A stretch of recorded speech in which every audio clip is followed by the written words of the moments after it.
Hello అండి, మళ్ళీ మీ ముందుకు హెల్తీ బ్రేక్ఫాస్ట్ వచ్చేసాను.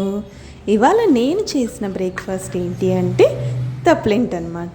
తప్లెంట్ అని అందరికీ తెలియకపోవచ్చు, కొంతమంది రొట్టె అంటారు, తెలంగాణలో అయితే సర్వపిండి అని అంటారు.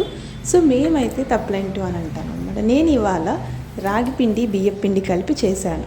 దాంట్లోకి ఏమేమి తీసుకున్నానంటే జీలకర్ర, అల్లం మిర్చి మిక్సీకి వేసి పేస్ట్ వేసుకున్నాను, వేయించి పెట్టుకున్న పల్లీలు, ఆనియన్స్, కొత్తిమీర, కరివేపాకు, అలాగే గ్రేట్ చేసి పెట్టుకున్న క్యారెట్, సొరకాయ, సాల్ట్ వేసుకున్నానండి. వేసి బాగా మంచిగా కలుపుకొనేసి దాన్ని ఒక ముద్దలాగా చేసుకున్నాను. మా దగ్గర అయితే తప్లెంట్ ప్లేట్స్ ఉన్నాయి. సో లేని వాళ్ళైతే కొంతమంది ప్యాన్కి కానీ బాణల్కి కానీ అలా చేసుకుంటారు. బట్ నేనైతే తప్లెంట్ ప్లేట్కి చేశాను. దాన్ని ఇలా బాగా స్ప్రెడ్ చేసుకొని ఆయిల్ పూసుకొని మంచిగా ఫ్రై చేసుకొని క్రిస్పీగా తిన్నామనుకోండి, చాలా బాగుంటుందండి. నేను ఇందులోకి నువ్వులు కూడా వాడానండి. నువ్వులు కాల్షియము, రాగి calcium. So it's so healthy and super breakfast అనమాట.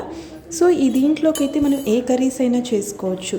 వంకాయ కర్రీ కానీ, సొరకాయ కానీ, చిక్కుడుకాయ కానీ, క్యాబేజ్ కానీ ఎలా అయినా చేసుకోవచ్చు. సో నేనైతే ఇవాళ ఏది చేయలేదండి, ఓన్లీ పిక్కిల్తో తిన్నాము ఇవాళ మేము చేసుకొని. మార్నింగ్ హడావుడి అయిపోతుంది కాబట్టి. సో మీరు కూడా ట్రై చేయండి. మాకైతే చాలా నచ్చిందండి బ్రేక్ఫాస్ట్. మేము వీక్లీ వన్స్ ఖచ్చితంగా చేసుకుంటాం ఇది. Thank you.